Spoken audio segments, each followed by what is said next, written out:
Maharashtra police संघाने दुसऱ्या all India police टी20 cricket स्पर्धेचं विजेतेपद पटकावलंय। दिल्लीच्या अरुण जेटली स्टेडियमवर खेळवण्यात आलेल्या अंतिम सामन्यात महाराष्ट्र पोलिसांनी आरपीएफ संघाचा 91 धावांनी धुव्वा उडवलाय।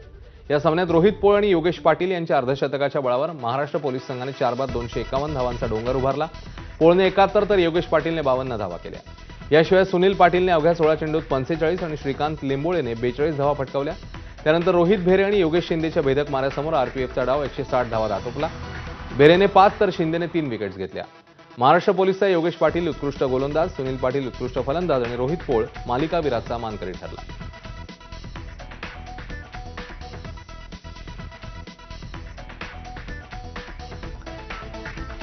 यासोबत या बुलेटिनमध्ये इकडेच थांबतोय। एक छोटासा ब्रेक नंतर महत्त्वाचे अपडेट्स दीपक सोबत पाहत राहा बीपी माझा।